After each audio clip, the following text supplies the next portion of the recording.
So Scott, this group heading out on track, this is like, well, I don't say it's old Oakley, but this is filled with some of the racers that you have spent a lot of time on track with, correct? Yeah, this is the group that I would be racing with if I was racing this weekend. So excited to see this group take off, particularly my IS friends. So should be quite a good race. Yeah, indeed. So we've got a very large IS field. We also have, of course, that spec e46 group right at the front of the field, almost 20 cars deep. I think in IS we have like 8 or 9 drivers, if I remember correctly. We'll catch them out on track, but nice big field, and they've raced very well here this weekend. Some very close racing. I think with Phil Wirtz and Ben Hostetler up at the front of the E46 field. The pace car now brings the field out of turn 10 towards the final corner, and that BMW Z4 pace car now on the pit lane, turning things over to our E46 pole sitter. And again, I believe that is going to be Phil Wirtz. And green flag is in the air, and if it's not, I'm going to have a lot of trouble. It is Phil Wirtz with Ben Hostetler, Rob McInerney, and Jesse Clark making up your front 2 rows as they come over the rise and start to drop down the hill, coming down into turn 1. 2 by 2 here as they drop into the 90, and it's worse holding off Hostetler. It looked like McInerney from the inside was able to hold off Jesse Clark as well, with Jonathan Adams, Rich Brainerd, and Greg Hartman very close behind. Let's move back over to the start for our second group here, and here they come. And these are your PWR3 racers, of course, PWR2, and that IS field as well, heading down into turn 1 for the first time. What do you see there, Scott? Yeah, you know, the front of the field for PWR3 there. It's escaping me. Who's leading the PWR? In PWR3, heading down, I believe we had Andrew Palumbo with Emmerich Steller, who was, I think, our winner from the last race. Yeah, Emmerich's been on fire all weekend. Really, I'm not super familiar with him. I haven't met him previously, but just all weekend he's been class in the field for that. Yeah. Although, you know, Andrew Palumbo actually recently moved up from the HS class. Okay. This is his first weekend in PWR3, so it's, as we come to the end of the boot, it's nice to see him trying to chase him down. Yeah, and so as we were talking to I guess Mark Lamas earlier today, talking about the PWR class category and how it is a power to weight ratio class. You know, very exciting to see how some of those cars handle. And you have a very wide breadth of different chassis and different engines in those cars, as well as we had a couple drivers have some issues navigating turn 1. We saw one driver come to a complete stop after having blown the bus stop chicane on the start here, but now things are starting to looks like they're starting to straighten out here as they come through the boot. So let's take a look as our leaders in E46 come out of turn 10 for the first time, and we'll see them come through the final corner onto the front straight, and we'll go and try to quickly run down the field, and then we'll take a look at some of this action. Yeah, Phil seems to continue to lead the field. He's been, I believe he's finished first in all the races this weekend. Really great racer. Great to see him at the front of the field here, leading them into, I guess, what is lap 2? Yep, heading into lap 2 right now. And we're looking to see if I have any information on Mr. Wirtz. Indeed, I do. And he is in a car, I believe that this is the Bimba World and Mila machine that he has been running for a number of years. He's out of Radford, Virginia, right near Radford University, off of I-81. I'll be passing by his house on the way home to Charlotte tomorrow. Yeah, and Phil actually works for Bimba World. He's one of the premier sponsors of BMWCCA Club Racing. Indeed. So great to see him out here. That's right. Matter of fact, I think we talked about him earlier, that he's been with, I think, with Bimba World for close to 17 years now, and also raced on their Champ Car Endurance team that has put in some time behind the wheel, and obviously a lot of time underneath the car. So good to see him. And of course, we had James Clay from Bimba World here in the chat early on. Hopefully, he's watching his racer out here this afternoon, trying to pick up another race another win in Spec E46. Yeah, and he continues only half-second gap to second at the start of that lap. So we'll see how he works his way through the course of the next 20 minutes or so.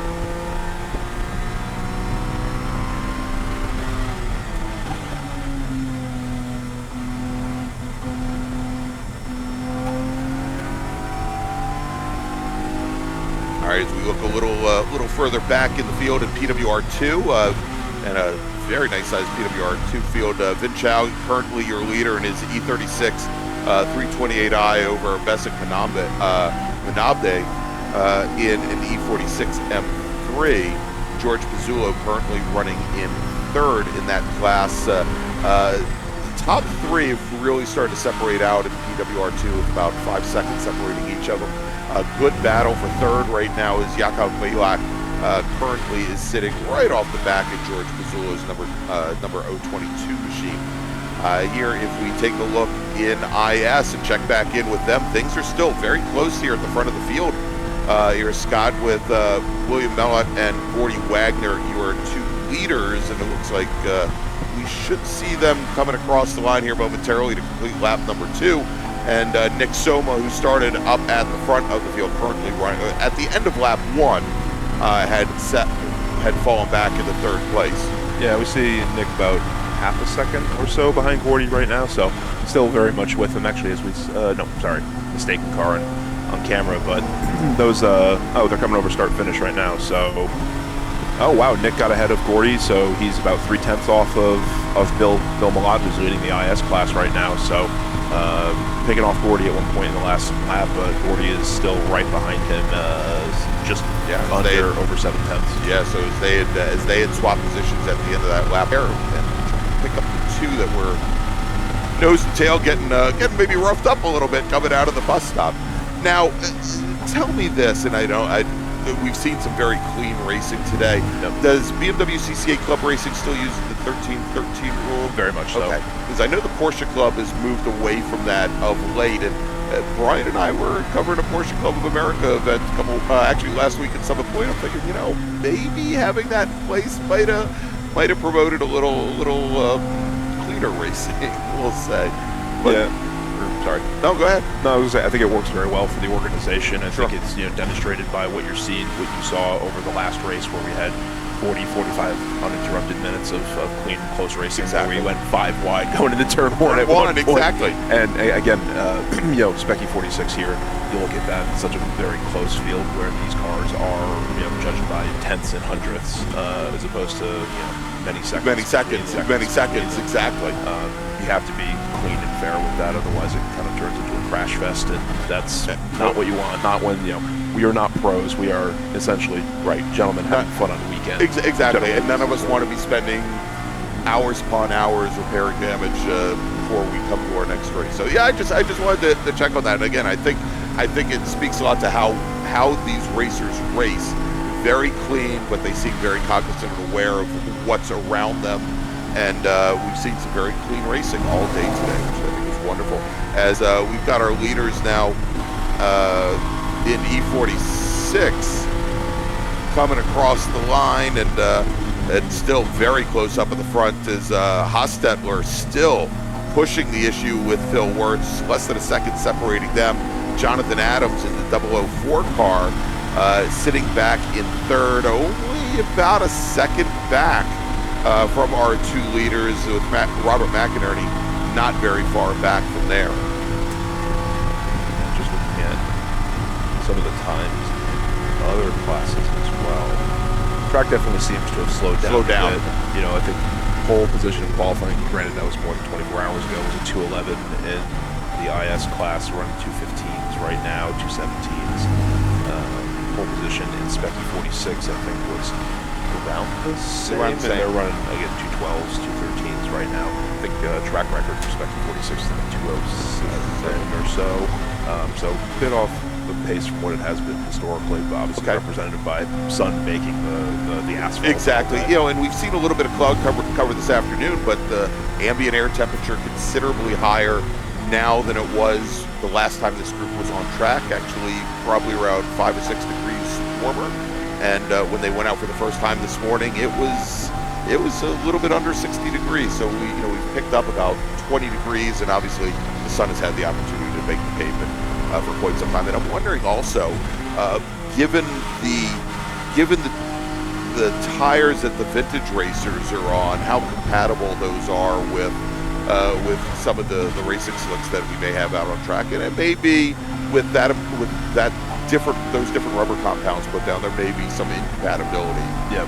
We'll say with them heading out. Now, funny you mentioned that actually, because someone had ancillarily mentioned to me that the NASCAR rubber that they use in particular doesn't jive very well with something like a Hoosier, which is, you know, outside of the spec class, Hoosier is the dominant tire within club racing. Sure. You know, obviously the spec e46 guys are on the spec tire. The Hoosier, currently the Hoosier Proxy Double R, I believe is the Toyo Proxy Double R. Sorry about that. No, hey, Toyo doesn't mind. Right. But exactly. But no, I mean, I think that's a great point. Is how are those rubbers as they're laid down? Are they compatible with each other? Particularly, we haven't had rain in this area in probably over a week, so nothing's been washed away at all either. That's interesting, because I do call a lot of SCCA Club Racing where we have a big crossover of E46 competitors into the Touring 3 class, and I'm wondering if, now that I think about it, and I look back in 2019 at Virginia International Raceway for the National Championship, we had our winner in the Touring 3 class was in a spec E46, and I'm wondering whether or not they are required to run the Toyo Proxy spec tire when they move out of BMWCCA Club Racing or not. Seeing that I'm going to be announcing qualifying at the runoffs in a week, I probably ought to check that. I probably should do a little bit of research. Yeah, my guess would be that if it's not a spec E46 specific event, that they're free to run other ones. But they end up having to run the spec E46 configuration for everything else. So a little question here. I'll have to look into that. It's also difficult to be jumping between tires if you principally run one and then have to jump to another. Setup changes. Well, exactly. That's why it brought to my mind where you have racers that move between different organizations with these cars. I think we talked before you came on for the last race that there are a number of spec E46 racers, for example, that cross-pollinate into NASA's race program as well. So kind of the same story there. Now I know NASA's had a long-time relationship with Toyo, so maybe not a big issue there. But anyway, let's check back in. Let's check in with your IS racers if we can, Scott, because it looks as though Nick, who gotten around Gordy Wagner, Nick Soma, who gotten around Gordy Wagner at the end of lap number 1, been maintaining a pretty consistent pace, and actually that last time by seems to be lapping a little bit faster than our leader in class, William. Is it Melot? That's Melot. Sorry, and I mean that could be a question of just traffic. Yeah, it could be traffic. You know, we're just under 2 second difference between those two right now. Right. So we'll see how they go through the next lap or so. But even Gordy Wagner is 3 seconds back of Nick Soma actually as they come through timing and scoring. Oh wow, Nick took another second off out of Bill, so it's under a second now, right. So they should be very close as they get into the bus stop. And as I stand up to look through the S's, I'm quite interested to see how the bus stop ends up for them. We'll see. Yeah, well, let's take a look. We're going to put the camera on the bus stop, and we'll see if we can pick them up. And this is where I'm probably going to lean on you for liveries here, Scott. So Bill is in an Astoro Blue E40 or E36. Actually, funny enough, it is literally a carbon copy of what my car looks like. So we've gotten confused a few times on track. But so Nick is in a light gray car, and Gordy is in a dark blue car. Okay. So let's see. Is this second car will be Bill. Okay. And actually, is that? Yeah, Nick got around him. And so change in position there. We have a new leader in IS as Nick Soma, who started on pole in class, now moves back up into the lead, getting around the 368 machine. And it looks like Gordy Wagner, I think likely having to deal with some traffic, has fallen a little bit further behind. Oh, it's looking pretty congested there. Yeah, they look like a gap of 5 cars or so. Here we go as they come down into the toe of the boot. And again, what you talked about before, starting position versus current running position, highlights a lot of why I love BMWCCA Club Racing, and not just in the class I run in, but you have someone who started on pole, dropped back 2 places, now he's back on pole, back in first in that again, and it's when you run close like that, it's a real joy. Yes, exactly. I've seen many, and I've been in many races where it starts to almost look like a track day, as the leader walks away with a 15-second advantage on the rest of the field or what have you. And it's certainly discouraging as a racer, but to see so many classes here at BMWCCA Club Racing where the racing is so close from your eventual winner down through the rest of the field, that I think everybody has really a true opportunity to podium and win in many of these classes. Yeah, especially at the tracks that we come to every year, it kind of really becomes anybody's game. So great reason to highlight the racing and the quality of the competition here. So we see Nick getting around traffic. No, Bill does not get through.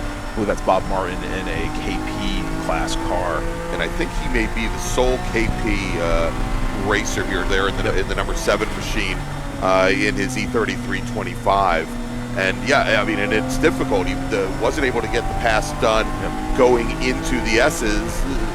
You can run around the outside of somebody coming up through the S's, but the car gets awfully loose out there if you wander far off the line.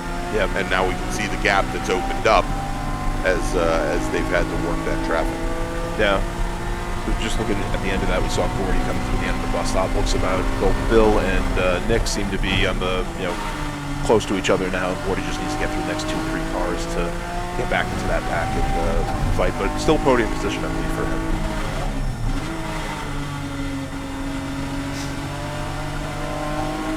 All right, so this is confusing me a little bit.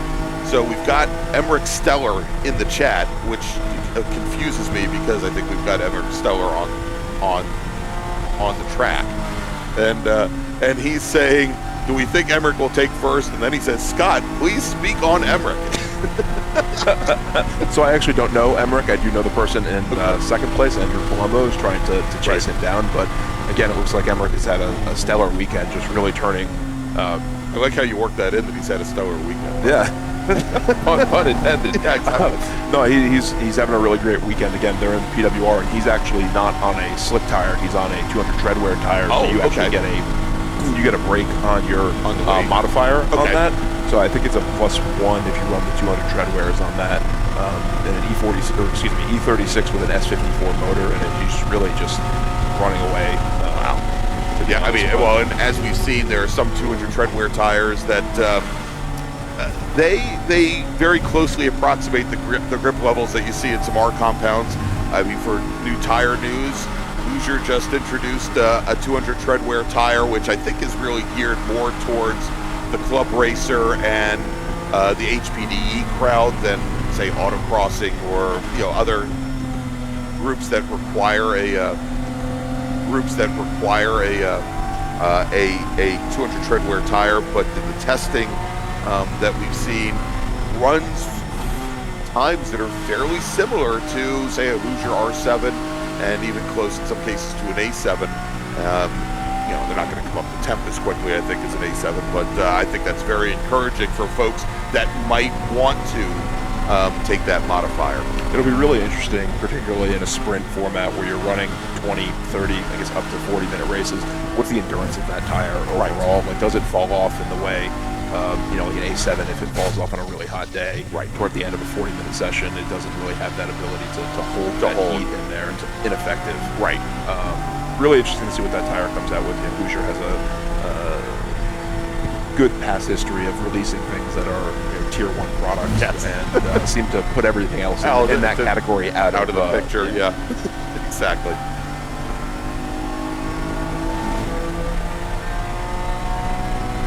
All right, so setting new overall fast lap, Keith Promozic in the 072 PWR3 E46 M3. He's currently running 7th overall, and he's running, I believe, 3rd in PWR3 behind Palumbo and now Greg Papazian. But with that 2:08.4, he now is, I think, only about a half second back behind Papazian, and was almost a second and a half faster than the 2 PWR3 racers ahead of him. Yeah, he really seems to be tearing it up right now. It'll be interesting to see how him and Greg interact as they, I believe they should be coming up through the S's soon. Yeah, I was going to say, I think we should, based on when they cross the stripe, I think we'll see them. Yeah, that's them, right? Yeah. Going through the track. Greg's in an E46 M3, and Keith is in a E36 M3 with an S54 in it. So, again, you see the difference in and well, I guess they're in the same engine, but different chassis. But they're still tied to the same rule book and class structure and that. So they're able to battle it out. I really think PWR has been a great asset to the organization, particularly in some classes where you really only have maybe one or two racers just entirely within the program. It gives those people an ability to move to a class where you're running with 10 other people, and again, that's more fun than running out. Absolutely, than being the only one in a class. Yeah, absolutely. And like I said, we had Mark Tomas up here earlier, and he is, I think, a heck of an ambassador for that category of racing. Yeah, he wants people to know about this, and he does it loudly and proudly, and it's again, a great asset to the organization to have someone to champion that, because you take the risk to create that, but if you don't have someone to create groundswell of people and interest and answer questions too, it's very easy for things to just die. Yeah, exactly. We kind of die off and have a very early gestation period there. All right, let's take a quick look as I think we're starting to see some changes here, actually, and I said that earlier in PWR3 that I thought Keith that Palumbo was your leader. That is not the case, because Emmerich Steller is your leader of PWR3. Not only that, but he has gotten around Phil Wirtz. So Steller, who started in that second pack, has made his way through the entire E46 field and is now your first place runner overall. He's got our E46 leader Phil Wirtz behind him, and then Andrew Palumbo, who's running second in PWR3, is sitting third overall. So a lot of those PWR3 racers, Probozic as well as Papazian, now having gotten around the majority of the E46 field. That's going to make things very difficult, I think, on Jonathan Adams right now, obviously, who's running second in E46, or spec E46, because he's got those two PWR3 machines between he and Phil Wirtz. Yeah, through traffic like that is always what can make or break a race, how you catch a car. Again, we talked about it before a bunch of times. And we've got getting contact. very Jesse. It looks like Jesse Clark in a spec E46, the orange car there, but I didn't catch a number. Yeah, we'll see. Well, I don't know, because he never left the track surface, if we'll actually get anything from the flaggers over there. I don't think there was actually. It looked like the rear end just started to step out on him a little bit, and he was trying to correct. There might have been some contact while the trailing car was trying to, figure out what the machine ahead of him was going to do. And curb 4 strikes again. That's the third or fourth time he's exactly in this in the booth.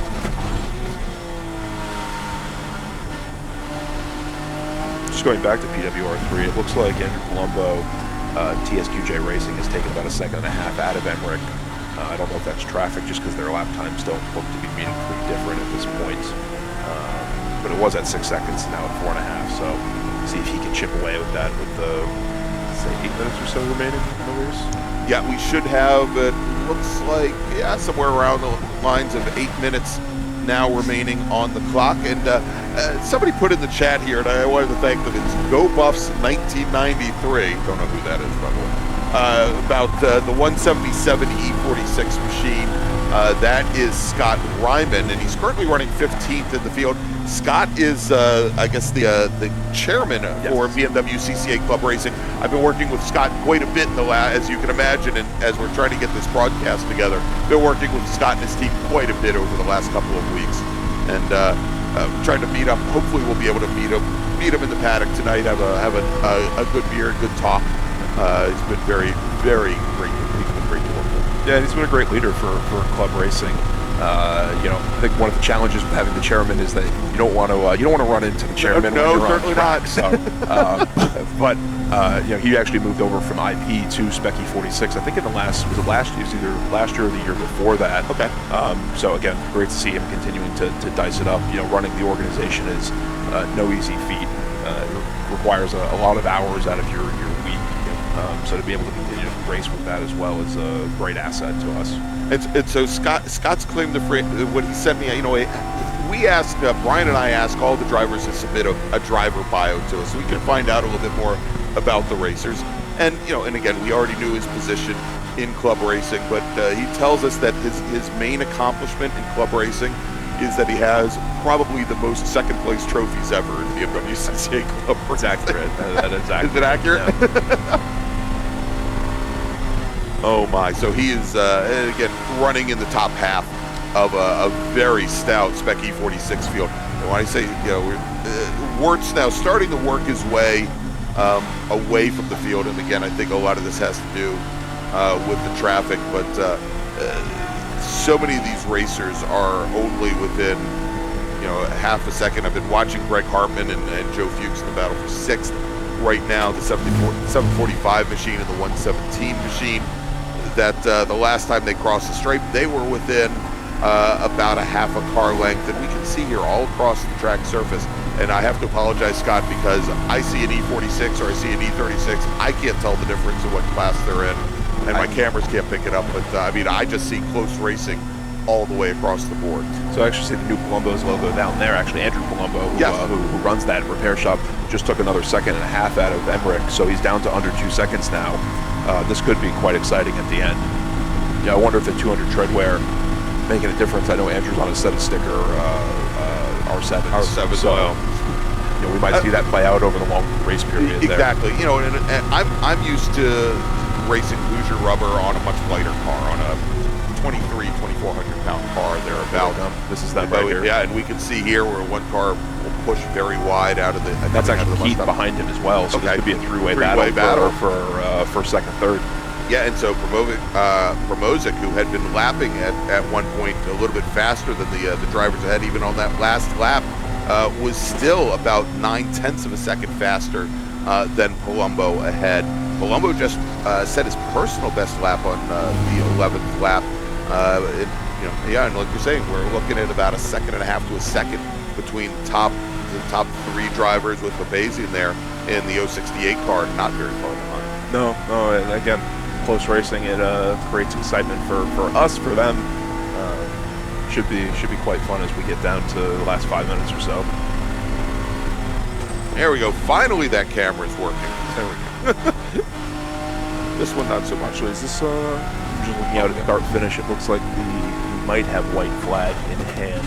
And yep, it looks like he's got the stick there right in front of him. Haven't heard from race control whether or not he will be displaying it soon, but as we've got, it looks like less than 4 minutes remaining on the clock. I would suspect that we've got probably this lap and maybe one more. We'll see here. No, it wasn't white flag. It's a blue flag. No, now white flag. Now it's the white flag. There we go. He's testing it out. He's got it down on his hip.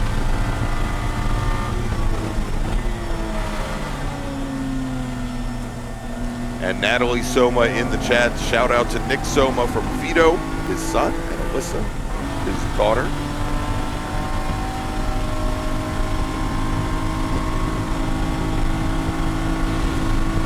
Oh, did Nick drop back? Take a look. It's hard to tell with the app when it does not update. Yeah, we've seen some connectivity issues here today. Let's take a look.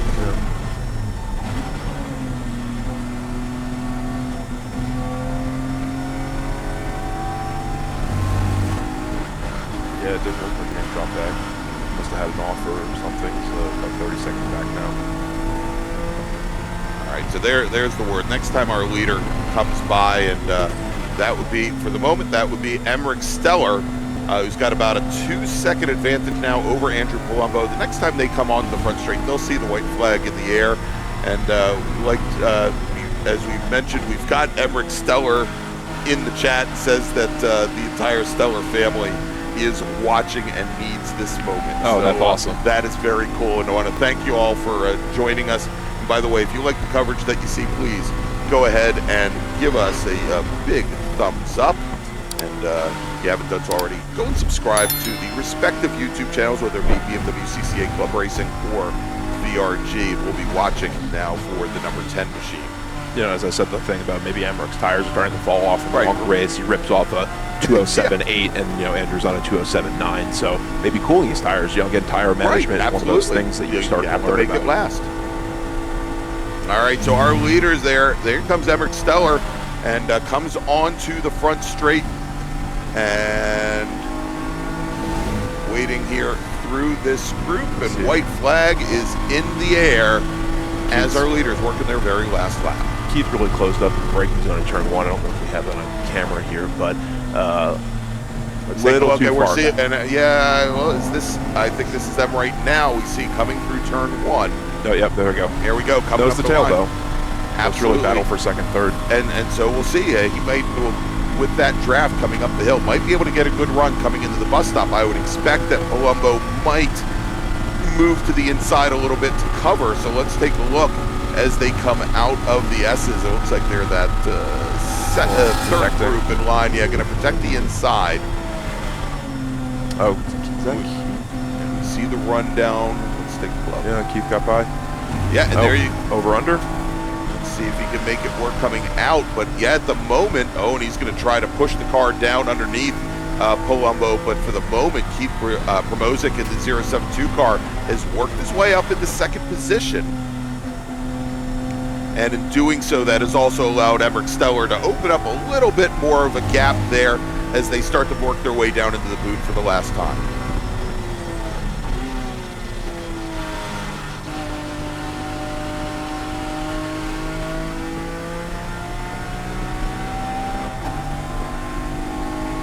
Gotta be close. I don't see them anywhere on any of the yeah, we're having cameras here. Let's take we'll park ourselves over here at turn 9 and see if we can pick them up coming out of the corner.